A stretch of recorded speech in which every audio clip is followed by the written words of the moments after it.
دوسرے نمبر پر نماز کے اندر ایک ایسا وسوسہ آتا ہے کہ نماز کی رکعتوں کے بارے میں آتا ہے کہ بھائی یہ مطلب تیسری رکعت پڑھ رہا ہوگا تو دل کے اندر آئے گا کہ یار یہ دوسری رکعت ہے،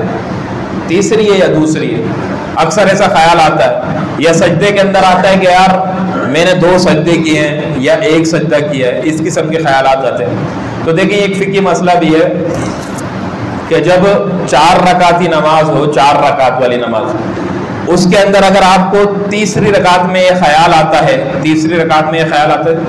کہ بھائی یار یہ تیسری ہے یا دوسری ہے، تیسری ہے یا دوسری ہے،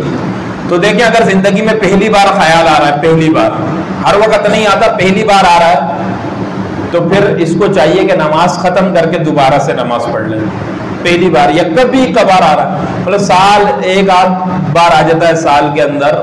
تو اس کو چاہیے نماز ختم کرے اور نماز دوبارہ سے پڑھے. لیکن ایک وہ شخص ہے کہ جس بیچارے کو بار بار یہ خیال آتا ہے، پتہ ہی نہیں چلتا کہ یار میں کیا کر رہا ہوں، بھائی سورہ فاتحہ پڑھ لی یا نہیں پڑھی، ہاں اسی طرح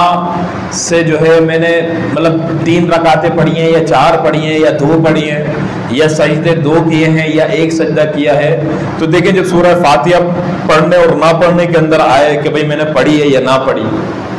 اکیلے بندہ نماز پڑھ رہا ہے تو مطلب یہ بات آئے کہ یار پتہ نہیں میں نے سورہ فاتحہ پڑھی یا نہیں پڑھی، تو دیکھیں 2 چیزیں ہوتی ہیں، ایک ہوتا ہے ہونا اور ایک ہوتا ہے نہیں ہونا. ایک ہوتا ہے ہونا، دوسرے نمبر پر نہیں ہونا. ہونا جو ہوتا ہے اس کے اندر شک ہوتا ہے اور نہیں ہونے میں یقین ہوتا ہے. مطلب ایک چیز ہے میں کہوں کہ یہاں پر پانی موجود ہے یا نہیں موجود، تو ان میں دونوں چیزوں میں کیا چیز یقینی ہے. مطلب میری بحث ہو گئی کسی کے ساتھ، یار جب میں بیان کر رہا تھا تو میرے سامنے پانی موجود تھا، میرے سامنے پانی موجود تھا، دوسرا بندہ کہتا ہے نہیں تھا موجود. اب بحث چلتی ہے، پورے مجمع سے پوچھا جاتا ہے، سارے مجمع والے کہتے ہیں یار ہمیں تو نہیں پتہ نہیں موجود تھا یا نہیں موجود تھا. تو موجود اور ناموجود کے اندر جو یقینی چیز ہے وہ نہ ہونا ہے. مطلب ادھر تو پانی ہے ہی نہیں نا، پانی کا کوئی ذخیرہ تھوڑی ہے، یہاں پر پانی باہر سے لایا جائے گا نا، تو یہاں پر نہ ہونا جو ہے یہ یقینی ہے کہ بھئی پانی نہیں تھا. تو سارا مجمع اس بات کا فیصلہ کر دے گا کہ بھئی پانی مولوی صاحب کے سامنے موجود نہیں تھا، ان کو غلطی ہو گئی. تو نہ ہونا جو ہوتا ہے یہ یقینی ہوتا ہے. تو اب اگر سورہ فاتحہ کے بارے میں یہ بات آ جائے کہ یار پڑھی تھی یا نہیں پڑھی تھی، تو جب بہت غور و خوض کیا، یقین نہیں ہو رہا، کسی ایک طرف جو ہے وہ پکا نہیں ہو رہا کہ یار پڑھی تھی یا نہیں پڑھی تھی، تو آپ اس بات کا فیصلہ کر لیں کہ نہیں پڑھی، کیونکہ نہ پڑھنا یقینی ہے. نہ پڑھنا یقینی ہے تو آپ دوبارہ سے سورہ فاتحہ پڑھ لیں اور احتیاطاً آخر کے اندر سجدہ سہو بھی کر لیں کہ واجب کے تکرار سے جو ہے سجدہ سہو واجب ہو جاتا ہے. سورہ فاتحہ جو ہے یہ نماز کے اندر پڑھنا واجب ہے، تو اس کا جب تکرار ہوا 2 دفعہ پڑھا تو سجدہ سہو لازم آ جاتا ہے. اور نہ پڑھنے سے، چھوڑ دینے سے نماز ختم ہو جاتی ہے، جان بوجھ کے چھوڑنے سے. تو آپ کے دل میں بات آ رہی ہے یار پڑھی ہے یا نہیں پڑھی، تو آپ کہو کہ نہیں پڑھی، دوبارہ سے پڑھ لو اور آخر میں سجدہ سہو کر لو تو بھی نماز صحیح ہو جائے گی. اسی طریقے سے نماز کی رکعتوں کے بارے میں آئے یہ گمان کہ یار یہ 2 پڑھی یا 3 پڑھی یا 4 پڑھی،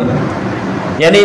2 عددوں کے بارے کے اندر آپ کا اختلاف ہو جائے کہ بھئی 2 پڑھی یا 3 پڑھی یا 4، تو اقل عدد جو ہوتا ہے نا، کم عدد یہ یقینی ہوتا ہے. کم عدد جو ہے یہ یقینی ہے، زیادہ یقینی نہیں ہوتا، زیادہ یقینی نہیں ہوتا. تو لہٰذا آپ کے اگر اس بات میں شک آ جائے کہ یار 2 پڑھی یا 3 پڑھی،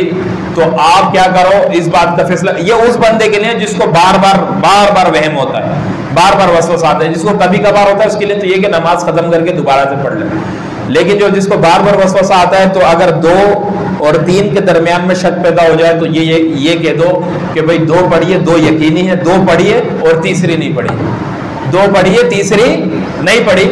تو لہٰذا اپنا یقین 2 پر بنا کر نماز جو شروع کرو، اسی نماز کے دوران نماز شروع کرو تیسری سے، تیسری چوتھی پڑھ کے 4تھی رکعت کے آخر کے اندر سجدہ سہو کر لو، تو نماز جو ہے وہ درست ہو جائے گی.